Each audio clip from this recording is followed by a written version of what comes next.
بسم اللہ الرحمن الرحیم. مجھے صرف ایک ایڈ تو بڑا زبردست تھا، لیکن میں ایڈ میں یہ دیکھ رہا تھا کہ وہ ینگ کپل ہے اور وہ جو آدمی ہے اس نے تو جیکٹ سوٹ اور انگریزی کپڑے پہنے ہیں، اور وہ جو بوڑھے دکھائے ہیں انہوں نے پاکستانی کپڑے پہنے ہوئے ہیں. اب پتہ نہیں اسی کیا میسج پہنچانے کی کوشش کی ہے. بسم اللہ الرحمن الرحیم. میں سب سے پہلے آج خاص طور پہ آپ کو خراج تحسین پیش کرتا ہوں رضا باقر، اس لیے کہ یہاں جتنے آپ سب بیٹھے ہیں سب سے زیادہ میں اوورسیز پاکستانیز کو جانتا ہوں، اور وہ اس لیے میری کرکٹنگ کے دنوں سے میرا بہت انٹریکشن تھا اوورسیز پاکستانی سے، اور میں نے اوورسیز پاکستانیز کو گرو کرتے دیکھا ہے. پہلے انگلینڈ میں 50 سال پہلے کتنے تھے، اور پھر آہستہ آہستہ وہ کمیونٹی گرو کی، اور اسی طرح امریکہ میں اور آسٹریلیا جدھر بھی میں دنیا میں گیا ہوں. تو اوورسیز پاکستانیز مجھے کبھی پالیٹکس میں آنے سے پہلے بھی اور جب سے 25 سال سے پالیٹکس میں ہوں، میں ہمیشہ یہ کہتا ہوں کہ ہمارا جو سب سے بڑا ایسٹ ہے وہ اوورسیز پاکستانی ہے، اور ہم نے بدقسمتی سے اس ایسٹ کو بالکل جس طرح باقی ہمارے ایسٹس ہیں پاکستان میں جو ہم نے ان کو پوری طرح یوٹیلائز نہیں کیا، لیکن سب سے کم ہم نے اوورسیز پاکستانیز کا فائدہ اٹھایا. صرف ریمیٹنسز آ جاتی ہیں، وہ ورکرز ریمیٹنسز ہیں، وہ ان کو ویسے بھی بھیجنی پڑتی ہیں اپنی فیملیز کو سسٹین کرنے کے لیے، تو اس کے لیے بھی بڑا اچھا ہم نے ریمیٹنسز ریکارڈ ہمارے دور میں آئی ہیں. لیکن یہ ایک ٹپ آف دی آئس برگ ہے. جو اصل میں ان کے پاس پیسہ ہے، جو ان کے پاس ایک اندازے کے مطابق جتنا پاکستان کا جی ڈی پی ہے اتنا یہ 90 لاکھ پاکستانیوں کا باہر جی ڈی پی ہے، اتنا ہی پیسہ ان کے پاس دولت پڑی ہوئی ہے. اب ہماری پوری کوشش تھی میری جب گورنمنٹ بنی کہ ہم کیسے اس کو ٹیپ کر سکتے ہیں، اور ریمیٹنسز کو ہم نے انسینٹیوائز کیا اور اس میں ریزلٹس آئے. لیکن جو اصل انویسٹمنٹ آنی تھی، جو ہم سمجھتے تھے انویسٹمنٹ بھی آئے گی، اور جو ان کا جو ان کی ٹیکنیکل سکلز ہیں، جو یہ پروفیشنلز ہیں جو ہر قسم کے شعبے میں کمپیٹ کر کے آؤٹسٹینڈنگ پاکستانیز بیٹھے ہوئے ہیں، ان کو ہم نے انوائٹ کرنا تھا پاکستان میں.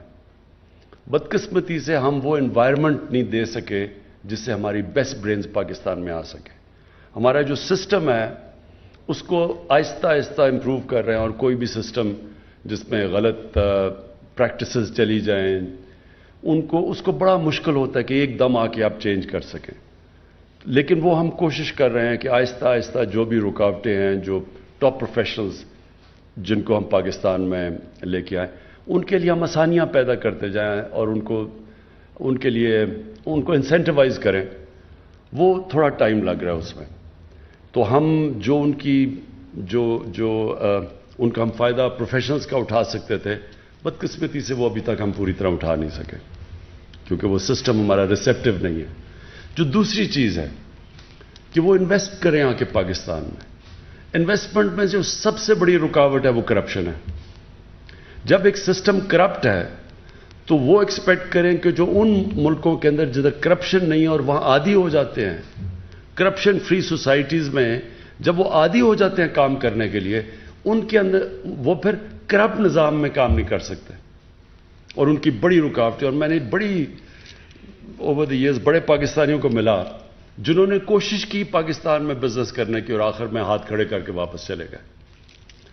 تو یہ جو دوسرا چیلنج ہے ہمارا کہ کس طرح ہم نے ان کی انویسٹمنٹ لے کے آنی ہے پاکستان میں، کیسے یہ اس سسٹم میں ان کے لیے سیف گارڈز ہوں جو انفارچونیٹلی ایک کرپٹ سسٹم میں وہ چل نہیں سکتے.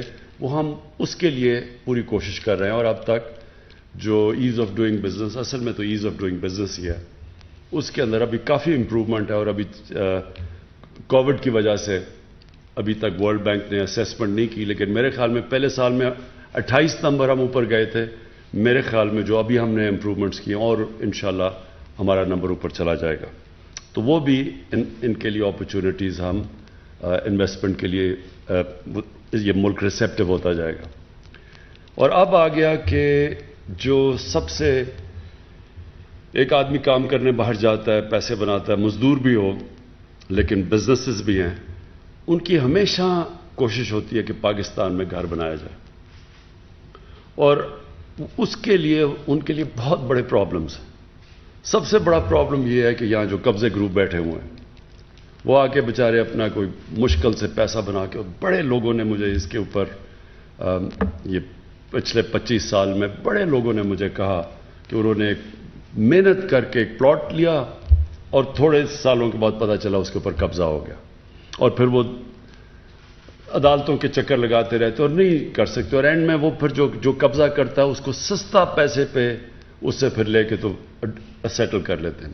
کئی دفعہ ان کے اوپر ہی کیس ہو جاتے ہیں، اپنا پلاٹ کا قبضہ ہوتا ہے اور اپنے اوپر ہی کیس ہو جاتا ہے. تو یہ پورا ایک ریکٹ بنا ہوا ہے پاکستان میں قبضہ گروپ کا. ان کے اوپر تو ہم جہاد کر رہے ہیں نا اس وقت. قبضہ گروپ کے اوپر پوری طرح جو میری گورنمنٹ ہے وہ اپنے جو ہمارے صوبے ہیں، کیونکہ پروونشل سبجیکٹس بھی ہیں یہ، اس کے اوپر تو ہم پورا زور لگا رہے ہیں. تو یہ بڑا جو آپ نے آج انٹروڈیوس کیا ہے اپنا روشن اپنا گھر، یہ وہ چیز ہے جو کہ پہلی دفعہ اب اوورسیز پاکستانیز کو پتہ چل جائے گا، کیونکہ بینکس گارنٹی کر رہے ہیں. ان کو پتہ چل جائے گا کہ یہ جو میں پلاٹ لے رہا ہوں اس کے پیچھے گارنٹی ہے، اور یہ مجھے خوف نہیں ہوگا کہ یہ کوئی، کیونکہ یہ بھی بڑی سکیمز بن جاتی ہیں، یہ جو ہاؤسنگ سوسائٹیز فیک پلاٹس، زیادہ پلاٹس بیچ دیتے ہیں، اور وہ بھی بڑے سکیمز ہیں پاکستان میں. تو کم از کم اب ان کو یہ پتہ چل جائے گا کہ بینک کی پیچھے گارنٹی ہے، اور پھر وہ بینک سے قرضے بھی لے سکیں گے گھر بنانے کے لیے. اور میرے خیال میں یہ ایک واقعی جس طرح بات کی گئی گیم چینجر ہے، کیونکہ ہم اس سے بہت زیادہ پیسہ اٹریکٹ کر سکیں گے جس کی پاکستان کو شدید ضرورت ہے ڈالرز کی.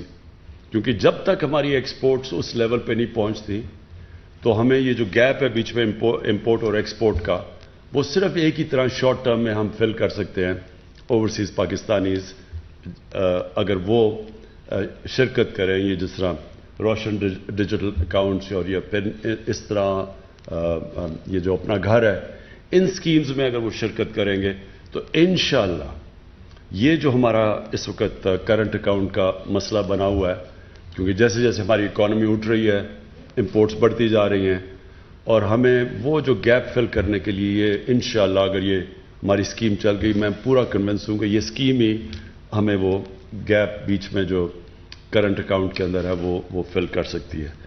اور مجھے یہ آخر میں میں کنونسڈ ہوں کہ ہم اب اس راستے پہ نکل گئے ہیں کہ ہم جو ہمارا مین پاکستان کا جو باہر اتنا بڑا اثاثہ ہے 90 لاکھ پاکستانی، ان کو ٹیپ کر سکتے ہیں انویسٹمنٹ کے لیے. اور شروع ہوگا گھروں سے، اور پھر انشاءاللہ آہستہ آہستہ جیسے ہمارا سسٹم ٹھیک ہوتا جا رہا ہے یہ اور بھی جگہ انویسٹ کر سکیں گے. اور وہ ہوگی جو پاکستان کی انشاءاللہ جو ہم دیکھ رہے ہیں کہ ہمارا جو ملک اٹھ رہا ہے، تو وہ ایسی گروتھ ہوگی، وہ گروتھ ریٹ ایسی ہوگی کہ وہ پھر سسٹین کرے گی. نہیں تو ہر باری ہوتا ہے کہ ہماری گروتھ شروع ہوتی ہے، امپورٹس اتنی بڑھ جاتی ہیں، ہمیں IMF کے پاس جانا پڑتا ہے، وہ سکویز کرتے ہیں، پھر ہم نیچے چلے جاتے ہیں. تو انشاءاللہ یہ اگر ہمارا کامیاب ہو گیا تو یہی ایک سسٹینیبل گروتھ کی طرف پاکستان نکل جائے گا. اور اس کے ساتھ ساتھ ہم فیسیلیٹیٹ کریں گے اپنے اوورسیز پاکستانیز کو کہ وہ اپنا گھر بھی بنا سکیں، زمین پہ بھی انویسٹ کر سکیں، ان کو یہ خوف نہ ہو کہ ان سے کوئی فراڈ ہوگا. تو میں رضا باقر آپ کو، آپ کی ٹیم کو خاص طور پہ اس کے لیے خراج تحسین پیش کرتا ہوں. اور یہ جو آپ جس طرح سوچتے ہیں آپ کہ کانسٹنٹلی ہمیں اب سوچنا چاہیے کہ اور کون کون سے طریقے ہیں کہ ہم اوورسیز پاکستانیز کو اٹریکٹ کر سکیں جو ان کا پیسہ باہر پڑا ہوا ہے، کیسے ہم ان کو کانفیڈنس دے کے اپنے ملک میں ان کے ڈالرز اٹریکٹ کر سکیں. شکریہ.